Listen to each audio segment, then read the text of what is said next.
हमारे साथ दिवाकर कुमार और फ़ाइज़ा हैं। दिवाकर इंडियन हैं और फ़ाइज़ा ईरान की रहने वाली हैं। दोनों सोशल मीडिया पर एक्टिव रहते हैं और दोनों की उसी पर जो है मोहब्बत शुरू हुई और उसके बाद दोनों ने शादी भी कर ली है। दोनों मुरादाबाद में रहते हैं। लगभग 6 महीने हो गए हैं इन दोनों को शादी किए हुए, लेकिन अब इनके साथ ये समस्या आ रही है कि इनको सोशल मीडिया के ज़रिए धमकियां मिल रही हैं, कई जगह से मिल रही हैं, जिसकी इन्होंने पुलिस में भी शिकायत की है। हम दिवाकर से पूछते हैं कि ये सिलसिला कैसे शुरू हुआ और अब इनको क्या चिंता सता रही है। बताइए पूरी जो आपकी कहानी है, कैसे आपको इनसे मोहब्बत हुई और फिर अब जो है समस्या है जो पुलिस में आपने शिकायत की है वो क्या है? सर, सबसे पहले तो बहुत शुक्रिया आपने कि बातचीत करने के लिए। जो हमारी कहानी जो शुरू हुई थी वो आज से 3.5 साल पहले शुरू हुई थी, जब मैं जॉब करता था और मैं जॉब छोड़ के जो है यूट्यूब करने का सोच रहा था। किस चीज़ में जॉब करते थे? मैं खुद जो था एक न्यूज़ एजेंसी में जॉब करता था। अच्छा। As a marketing executive. अच्छा। फिर मैंने जो अपनी कलेक्शन करके मैंने सोचा यूट्यूब का एक शुरू करा जाए चैनल और वीडियोस करी जाएँ, ट्रैवल ब्लॉग्स। उसी संदर्भ में मैं लोगों से बात करता रहता था उस कंट्री के, अलग अलग कंट्री के। उसी में फ़ाइज़ा से मेरी मुलाकात हुई थी जब मैंने ईरान के बारे में जानने की कोशिश करी। शुरुआती दिनों में तो हमारी फ्रेंडशिप रही और इन्फॉर्मेशन शेयरिंग रहा, लेकिन फिर वो बाद में धीरे धीरे एक इमोशनल अटैचमेंट हुआ और वो जो है मतलब एक रिलेशन में बदल गया, लव रिलेशन में बदल गया। उसके बाद फ़ाइज़ा पे बहुत प्रेशर था। इसकी ग्रेजुएशन हो गई थी और ये टीचर थी वहाँ पे ईरान में। अच्छा। तो इस पे बहुत ज़्यादा प्रेशर था कि इसकी शादी हो। तो इसने अपने घर पे बता दिया कि एक इंडियन लड़का है जिससे मुझे प्यार है, वो ईरान आएगा। तो उसके पेरेंट्स को बिलीव नहीं हुआ कि कैसे इंडिया से ईरान कैसे आ जाएगा। तो 2 साल बाद मैं ईरान गया, यानी कि लास्ट ईयर मैं ईरान गया पहली बार। पेरेंट्स से मिला, रिलेटिव से मिला, फ़ाइज़ा से भी मिला। कल्चरल डिफरेंस बहुत ज़्यादा था, रिलीजन तो दोनों के बिल्कुल ही अलग हैं। लेकिन फिर भी एट द एंड उन लोगों वो मान गए और हमारी शादी के लिए राज़ी हो गए। वहाँ की हमने कानूनी प्रक्रिया पूरी करी और प्रक्रिया करने के बाद वहाँ की गवर्नमेंट से परमिशन ली और फिर हमने इस साल शादी कर ली।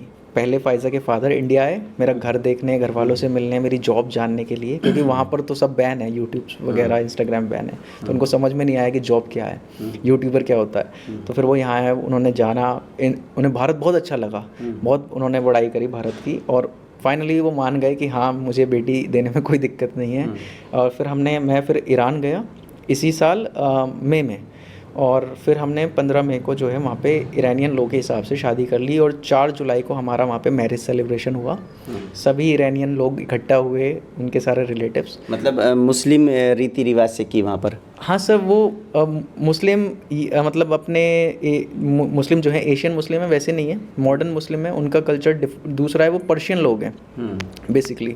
तो वहाँ पे पूरा वो तरीका था थोड़ा, आपको अगर आप देखेंगे तो वो लगेगा आपको कि क्रिश्चियन मैरिज हो रही है। अच्छा। बट वो थोड़ा अलग तरीके की मैरिज है ईरान के अंदर। तो वो कहाँ पे करते हैं? मतलब जैसे क्रिश्चियंस जो चर्च में जाके करते हैं, तो ये लोग कहीं मैरिज हॉल में करते हैं क्या किसी और धार्मिक स्थल पर करते हैं? सर इनके यहाँ पे मैरिज ऑफिसेज होते हैं जहाँ पे रजिस्टर होती है मैरिज, और इनके यहाँ भी मैरिज हॉल होते हैं जहाँ पे मैरिज सेलिब्रेशन होता है।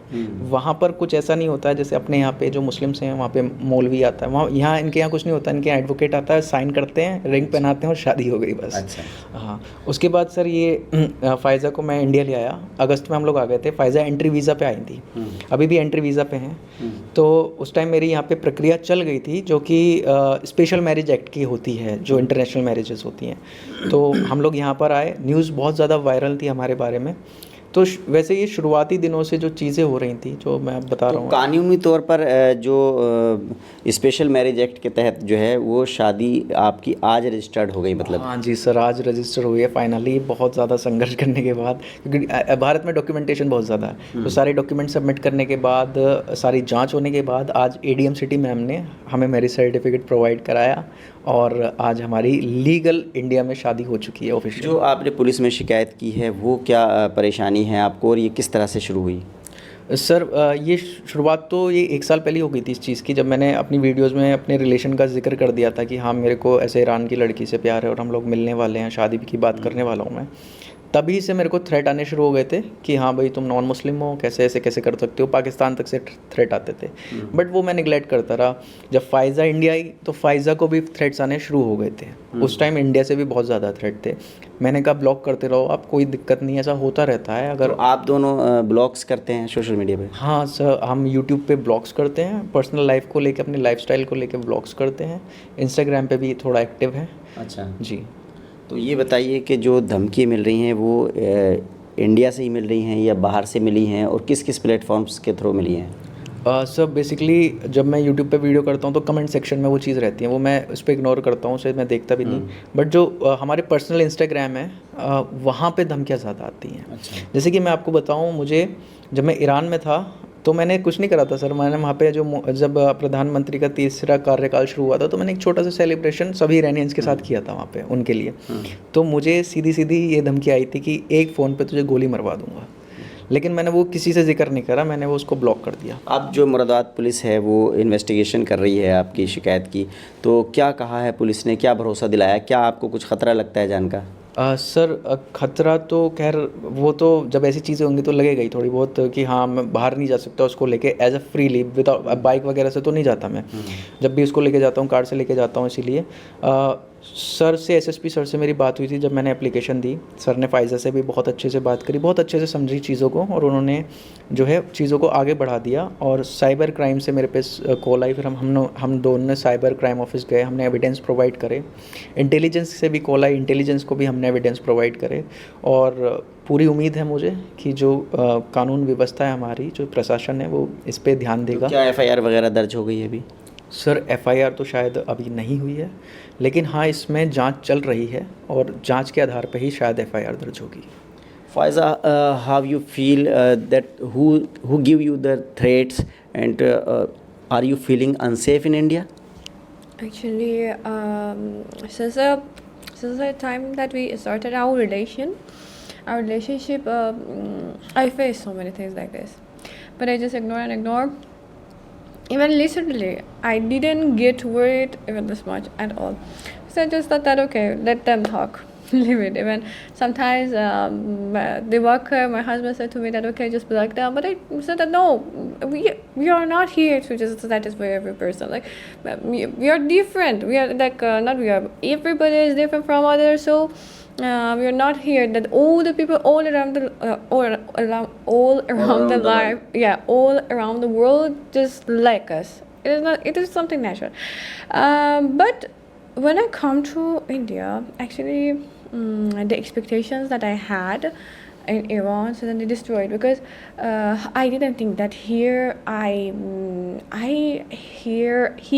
hear some things like something's very much toxic. Like they just threatened me to death several times. Just because you married to him, so you this is confirmed. Your marriage is confirmed. So are you happy with the Divakar and satisfied here? Of course, I'm very much happy. Here's the love of my life. And actually, you asked me if I feel happy or safe in India. I have to say that I feel I feel happy, and I feel not worried. But when I see my husband is very much worried for me, and when he sometimes has stress, so it affects me. It affects me, and not because of my old concerns, not because of my worrying. No. The thing is that my human right in this democratic country, I just believe that it must be respected. Like, I really don't want to hear again and see such things again. How long you want to stay here, and permanently you want to nationality or permanent visa from the Indian government? We have this intention. Yeah, we have this intention. But the thing is that if actually no action get done against these people, because my problem is not with the Muslim. My problem is with the toxic Muslim. Even in every country, almost in every country, there are Muslims, but not all the Muslims are like this. So my problem is with the toxic Muslim. Even when I was in Iran, one of my uncle was saying that don't get a fight with those toxic Muslims. They're dangerous. I said that no. Why should I just get into fight? So if they threaten me again and again, so I really don't have any way to come back to Iran with my husband, of course, because where is my human right here?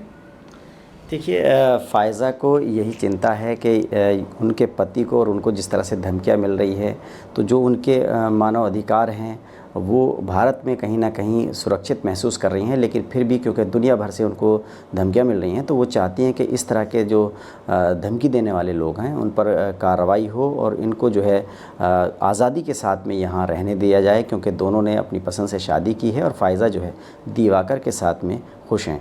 ईरानी एक युवती है फ़ायज़ा, उसने SSP sir को एक complaint file की है। क्या complaint file की गई है और क्या इसमें आपके द्वारा कार्रवाई की जा रही है? देखिए, इस संबंध में एक एप्लीकेशन आई है। एक ईरान की महिला है, उनका ये कहना है कि उन्होंने यहाँ इंडियन नेशनल से शादी की है और उस शादी को लेकर के कुछ लोग उनको ट्रोल कर रहे हैं, उनके खिलाफ सोशल मीडिया प्लेटफॉर्म्स पे कुछ आपत्तिजनक चीज़ें लिख रहे हैं या उनको हैरेस कर रहे हैं, उनको थ्रेटन कर रहे हैं। इस संबंध में हम लोगों ने अभी एक जांच दी है और उसको जांच के बाद जो भी फाइंडिंग्स होंगी उसके हिसाब से उसमें वैधानिक कार्रवाई की जाए। जैसा कि उन्होंने कंप्लेन में शो किया है कि उन्हें जो ट्रोल किया जा रहा है वो पीछे काफ़ी दिनों से, और उसमें उन्होंने बोला है कि जाकिर नायक के का हवाला देते हुए उन्हें ट्रोल किया जा रहा है मोहम्मद रजा और साहिल शेख के अकाउंटों से। देखिए, वो जो उनका एप्लीकेशन है उस एप्लीकेशन में स्पष्ट रूप से कहा गया है कि इंडिया में उन्होंने शादी की है, उसको लेकर के उनको ट्रोल किया गया है, उनको अरेस्ट किया जा रहा है। इस संबंध में जितनी सारी बातें आएंगी सामने उसके हिसाब से